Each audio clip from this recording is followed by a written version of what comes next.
มุดรถกะรถลาวเฮานี่กะนะคนหนึ่ง เอ้าเป็นยังเอ้า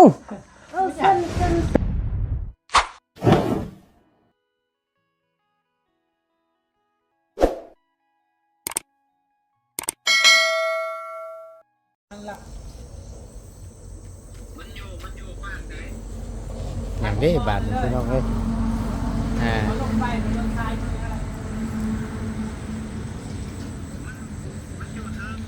แม่เด็บมันหกอรุณเลยตอนหน้าหกอรุณเลย จักเป็นลมอย่างพี่น้องเลย โดย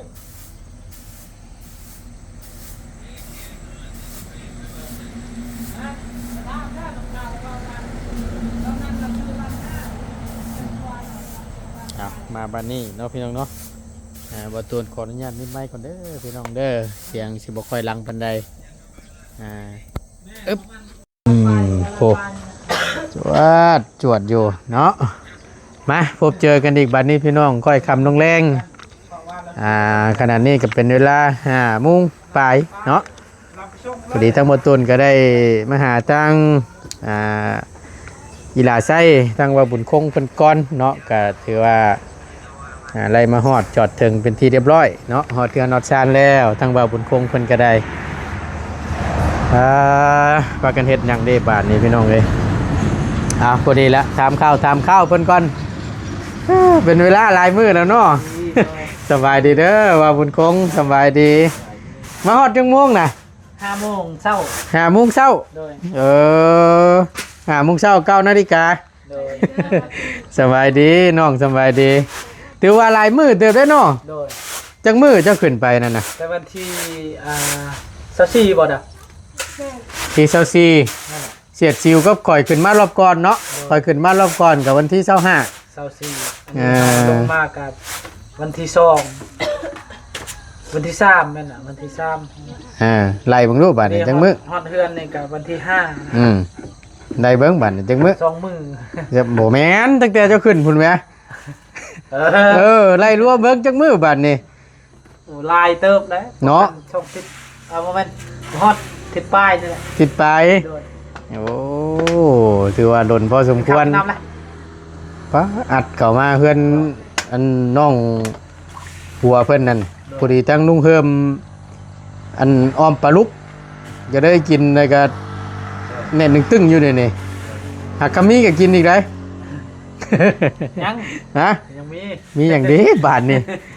ย่ำใดย่ำนั่นหรอกแล้วนะพี่น้องเลยทั้งว่าบุญคงเพื่อนก็ได้ขึ้นว่าย่ำใดบ่เคยขาดแนวอยากแนวกินสู่ทั้งทีมงานกินลงมาฮอดมื้อเช้านี่เนาะประมาณ5 โมงบ่ฮอดเทือนขึ้นน่ะตอนข่อยโทรหาตอนนั้นนั่นยังอยู่เวียงบ่โดยโอ้รถเพิ่นก็ไวครับบ่เพราะว่าลอยตลอดเลยโอ้ยเวียนย่อมเพิ่นขับไวได้อันตรายอยู่ได้ไวได้ก็ได้เพราะว่าเส้นทางนี่แหละรถลาวนี่รถแม่นบ่อันนี้แหละแม่นยิงอยู่เวียงนี่ยิงยาวเลยบ่6 โมงบ่ยังจอดกินข้าวหรือกระชานำแบบว่าจราจรเพิ่นจักแบบว่ากวดเบิ่งนะเวียนเพิ่นกวดแฮะก็คือรถลาวกวดรถเวียนโดยมันรถเนาะอันตรายอยู่ไวก็คือว่าหั่นแหละบ่ว่ามันกลางคืนซ้ำก็สิว่านี่ค่อยไปค่อยมานั่นแหละเป็นจังได๋คือจังว่าได้เสียเงิน2ต่อโอ้เสียหลายว่า2ต่ออีกเสียจ้างว่าแท้เป็นแนวใดเสียแต่บ้านเมียหานั่นก็ผู้นึง150,000นั่นน่ะแม่นบ่คน 150,000 โดย200,000แล้วมั้งต่อคนน่ะนะโดยต่อรถปักมองอีกมาหาเวียงจันทน์นี่ก็ผู้นึง7แม่น2คนต่อ700,000คนหนึ่ง350,000 2 คน700,000แต่ว่าบ่ฮอดซ้ำฮอดผู้เก่ารักลงไปบ่ได้นักแฮงบ่เส้นผู้เก่ารักแม่นโอ้สุดๆเลยเนาะคักแน่ลีซั่นนั่นนี่แม่นบ่น้องสบายดีแล้ว สบายดีปะลุง ย่าน ตื่นแล้วเฮ้ย สบายดีปะลุงครับ ทุจ้าอารมณ์บ่ดีไปแล้วแหละเนาะตื่นนอนใหม่ซ้ำบ่ติหรอกพี่น้องเบรกปุ๊บทาจนฮอด9 โมงเฮาเพิ่นบ่ได้ชื่อเข้าชื่อนำมานะ บ่ได้ซื้อมาติดรถมานำ แปลว่าฮอตถูกกำลักรู้กำลังแล้วอะแต่สิเฮ็ดอะไรเด้เฮ็ดรถผ่านไปผ่านมาก็ข้อน้ำเพิ่นน่ะนะ เพื่อว่าเขาจากมาฮอดไว้ โอ้ยแม่นล่ะแล้วก็เพิ่นว่าคันเจ้าขี่รถแล้วค่อยบ่ได้ส่งนะเงินน่ะว่าอย่าบ่ส่งก็ได้เฮาก็ปะแล้วเฮาขมังเฮาแล้ว คือความเพิ่นเห็นแม่นอันนั้นแบบว่าคันว่าซ่าก็ซ่าน้ำกันอดน้ำกันหั่นน่ะ โดย เฮาก็ต้นนิดหน่อยแน่ ลูกน้ำแน่เนาะ เห็นเวียดแหนมรถเวียดอากาศรักหาลาวลาวก็ดีใจดีอยู่รักมาทำเรื่องราคาแล้วก็แล้วก็ว่ามีแต่ใครเอานำสิเจ้าผู้หนึง50แล้วไปชมฮอตเบี้ยงใส่ใต้คุณ 50,000 โดย ต่อคนน่ะนะ แต่ผู้เก่าละฮอตคุณ รถไฟใต้เลย ไปส่งฮอดขี่รถใส่ใต้เลย โดย ได้เนาะดีแล้วสั่น ขอบใจเพิ่นและที่ชงให้ชงฮอตนั่น ย่าน เฮาจากใจเพิ่นว่าโอ้ดีแต่พบรถอาย น้อย เอาราคาทั้งนั้นว่ะ ยันจังหวะเพิ่นก็มาเวียงคือกันเพราะว่าทางเพิ่นลงอยู่แล้วหั่นน่ะเนาะ ก็เฮือนเราก็ไกลหั่นแหละว่ะก็คือรถสายใต้กันน่ะเราเอาเมียคนลาวแต่ว่าเราคนเดียวแล้วก็เราเอามีแล้วบ่รถเมืองว่ายังบ่มีแหละเราจองคิวให้เลยรถเวียดบ่โอ้สาธุแล้วซั่นเนาะถือว่าได้ซอยกันแต่ว่าเราโทรลมราคาเวียดอันจะได้500,000แต่ว่า400,000ได้โอเคแล้วเฮาก็ได้ขึ้นเลยเจ้าคนพอดี800,000มาฮอดเฮือนนี่บ่สาธุแล้วเนาะดาวว่าโอ้มันแพงโพดแพงยังเขาบอกซ้ำราคาซ้ำนั้นมุดรถกะรถลาวเฮานี่กะนะคนหนึ่งเป็นยังเป็นยังเนาะบางมันแข็งเลยนวดแม่บีบ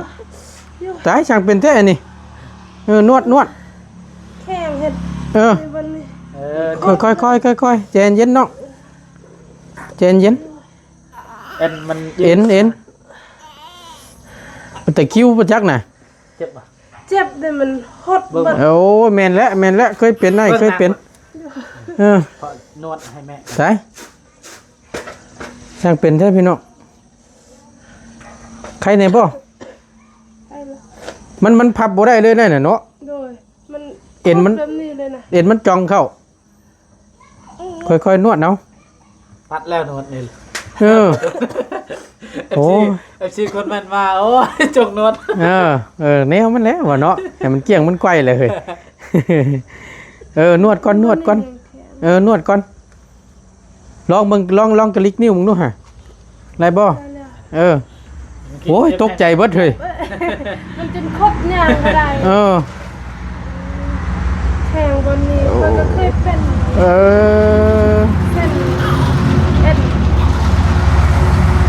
ใช่เป็นรู้อยู่บ่นี่น่ะเนาะระวังได้เด้อไปผู้เดียวหรือว่าลงน้ำลงในนี่อันตรายได้นี่น่ะเป็นโรคนี่น่ะมันโกบจังเข้าย่างบ่ได้นี่เรียบร้อยแล้วได้นี่น่ะนี่มันให้แล้วนี่ช่างเป็นแต่เฮ้ยรถบ่บุญเมื่อกี้นี่ค่ะรถบ่เสียงแน่นโหตกใจเบิดทั้งง่ายก็ได้พัดเข่าอยู่ดีๆได้พี่น้องจวกอยู่ว่าช่วยแน่บ่ฉันแต่มันหดเข้าตายระวังเด้อนี่เด้อคำเป็นแนวนี้น่ะอันตรายเด้นี่น่ะเกี่ยวกับเส้นนั่นน่ะ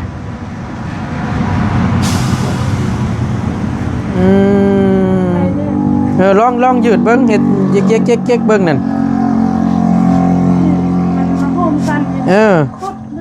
ยืดให้มันคลายก่อนยันเย็กตีนขึ้นนะเป็นจะได้อาการลุมเขาก็ไม่ได้โทรหาแล้วคือเก่าว่าจะถามอยู่เป็นเท่าไหร่นี่ ตั้งให้เจ้าฮะ ยังคือเก่า ยังคือเก่า โดย บ่ดีขึ้นในบ่เสียวจ้าช่างว่าแต่บาดนี่แล้วบัดนั้นเดี๋ยวนี้ก็ยังนอนอยู่บ่ห้องหมอน่ะ เพิ่นว่าสิลองเมื่อปวดบางทีเดือนได้ ฮะ เพิ่นเว้ามื้อนี้เพิ่นว่าสิเมื่อก่อนแต่เพิ่นอยู่ห้องหมอจะคืนแล้วก็ จะคืนน่ะรวมทั้งเบิดนั่นน่ะ ตอนเฮา 4-5 คืนนี่แหละ 4-5คืน 5 คืนมื้อนี้เพิ่นว่าลองเมื่อจำพีอยู่เรือนเบิ่งเพิ่นพยานแม่นพีแม่นหยัง 4 คืน เว้ายันตาบ่เห็น โดย ยันว่าผิดคล้องเนาะ โดย เอ เพิ่น อ เมื่อแล้ว ออกแล้วแต่ห้องหมอน่ะ โดย ก็เลยสิออกมาก่อน เออ สร้างเป็นแท้บัดนี้ค่าใช้จ่ายเบิดเท่าใดนั่นเนาะ มันรถเหยียบ จักได้ ค่าหืดค่ายาค่าเฮานอนไปใน3-4คืนน่ะ ตอนเฮายังอยู่เพิ่นเว้า ใช่ เดินมา เพิ่นเว้าล้านป้ายตอนเฮายังอยู่ ดู เด้ จ้า เออ เด้อ เพิ่นนอนอยู่2มือแล้วเด้ โอ้ยให้ จะ นั่ เป็น นน่ะ 3นี่ละ3 4นี่ใครอยู่ค่ากินแน่จะเป็น4ล้านนี่ รวมๆหั่นนะ โดยมันอยู่ดนแห้งหลาย แน่นอนแหละในการค่าหืดค่ายานี่เฮาอยู่ลนใดก็แห่งหลายคือเว้าหั่นแหละหากแต่ว่ากลับเมื่อแหละมันสิบ่อาการบ่กำเริบกว่าเก่าบ่ บ่ฮู้คือกัน เห็นในคลิปก็จังว่า แบบนั้นตลอด หายใจควางเคแต่ว่าจะเป็นแท้ นักเรียนมาตุน เอ เอาทุกอย่าง ก็จะเป็นหยังเพื่อนเฮาตอนเฮาลงมาอยู่นี่ก็คือกันแหละเฮาลงมาลงหาก็ฮอดอยู่น้ำบากนี่แหละ อืม ลานโทรมาว่าอ้ายคอยไว้หั่นเด้ ว่าขี่รถล่มแคนนี่หัก อ้าวมีแต่แนวเป็นแต่บัดนี่ แม่นอ้ายก็เข้าห้องหมอล้านก็ ลานก็แขนหัก โดยมีแต่สอ ป ง ระสบ คน อุบัติเหตุ โดย ขี่ จักอยู่ในได้ ขี่รถล้ม โดย อ้ายของบ่ไหว้หั่นบ่ โดย ผู้อ้ายฮะ โดยอ้าย เอ แต่เพิ่นบ่มักเข้ากล้อง แต่ก็อยู่น้ำกันนั่นบ่ โดยอยู่นำกัน สร้างว่าแต่บาดนี่พี่น้องเอ้ย ทางอยู่เฮือนก็บ่มีไผเบิ่งล้านเนี่ยได้ยินข่าวแบบนั้นอ้ายก็เลยจำเป็นเมื่อซะเมื่อเฮ็ดพีเบิ่ง ลองมาอ่าจำผีหรือว่าอะไรย่ามเบิ่งนี่แหละเนาะเพื่อเว้ากับพ่อช้างพี่น้องก็เว้าในตาบ่เห็นคือว่าหั่นแหละ หนักอลีได้เพิ่นเป็นรอบนี้ เออน้องพี่น้องเอ้ยนึ่งมาเจ้าของอันยับผมว่าพี่น้องมันอยากมืดเพราะว่านึ่งมาผัดเฮามันผัดอันเป็นพญาติน้ำเนผัดเราผัดบอกคลัมแต่มันอยากยากและตัวนี้นะ แม่น ผู้ว่าเฮาเป็นแหละเฮากับคลัมเอายาสูบเรายาโบกะงดเลิกเลยแหละโบว่างดหรอกเพราะว่ากินย่ำใดมันเป็นย่ำนั่น แม่น แม่นบ่ล่ะ แม่นเขาก็บอกแล้วให้เพิ่นเศร้าซะเขา บ่ย่านบ่ตายนะว่านี่ให้หยุดช้าว่านี่ แม่น อ่า เขาก็เว้าเบิดแล้วเฮาเว้าเฮาสิเบิ่งแต่เทื่อนี้ที่เฮาเว้าใส่เพิ่นเทื่อหน้าเฮาก็บ่มีเวลาไปเบิ่งเจ้าเพราะว่าเฮาก็บ่มีเงินทำแน่เฮ หนึ่งมามันก็ไก่เนาะ โดยบ่แม่นว่าบ่ฮักบ่แพงคันเจ้าบ่รักษาตัวเจ้าก็ตัวเจ้าหั่นแหละสิเป็นเพราะว่าแบบนี้ คำบ่ฮักบ่เพลงตัวเจ้าของจักไปสิอันนั้นเนาะ โดย ปกติแลพี่น้องเอ้ยหนึ่งมากับผู้น้องนี่ก็อยู่ไกลคือว่าแหละแล้วก็ก็อยากให้ดูแลตัวเจ้าของน้ำแน่เป็นอย่างมาแล้วมันยากเนาะเพราะว่าเฮากับมันไกลแล้วก็บ่มีเงินมีคำน้ำแน่ผู้คือผู้น้องอย่างเช่นคือน้องลาวเพิ่นนี่ก็มีอ้ายอยู่ผู้เดียว โดย ถ้าเป็นอย่างมาผัดจักเจ็ดจังใดหั่นน่ะมันลดยากตัวนี้ให้คลำเอาแน่น้องเอ้ยมีแต่บอกแล้วนำหั่นแหละ โดย เพราะว่ามันพญาติเด้ เอาว่าสิหาหักยาพื้นเมืองแถวนี้เบิ่งสิฝากให้เพิ่น ก็น่าได้ก็ขอให้เพิ่นคลำอาหารนั่นแหละเหล้ายาสูบเพียงบ่ให้เพิ่นกิน งดช้าตัวนั้นเลิกเลยโลดบ่ต้องใกล้มันแหละตอนที่ว่าเราเป็นนั่นตัวที่ว่าอยู่ในเรือนเจ้านี่คือว่ายังธรรมดาบ่นั่นน่ะ บ บ่ ตอนเราเป็นรอบนี้นี่แห้งกว่าตอนเป็นอยู่นี่บ่ แม่นแห้งกว่าอยู่นี่อีกเป็นอยู่เพื่อนมันหายใจแบบมันมีหน่อยเดียวซื่อๆนะแบบนี้ซื่อๆมันใส่ออกซิเจน ไปเงียบอยู่นั่นนี่เนาะ โดย พี่น้องเอ้ยเชื่อว่าได้บัด เขาก็ฮู้แนวสิว่าอุกใจคือกัน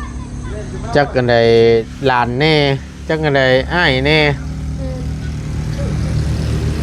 ตอนเจ้าลงมาหันบ่ที่ว่าเกินหลานเจ้าเกิดอุบัติเหตุนั่นน่ะ แม่นคือที่คอยลงมาหั่นเลยก่อนทั้งน้องลงมาก็ได้เอิ้นบอกเอิ้นหยังอยู่หรอว่าบอกอยู่ในเรือนในซ่านนั่นน่ะโดยอายเขาครอบหมดแล้วตอนเขาเมื่ออยู่เรือนลงก็ครอบแล้วเขาก็ครอบหมดนั่นว่าน้องพี่น้องก็เว้าในตาที่ผู้เห็นนั่นแหละก็นี่ก็บ่เป็นความเชื่อว่าซั่นซะเอิ้นบอกนั่นแหละยันว่าเพิ่นทวงเพิ่นถามเนาะพี่เฮือนพี่ซ่านว่าซั่นซะพี่น้องเขาเมื่อมื้อนั้นผู้เฒ่าผู้แก่เพิ่นว่า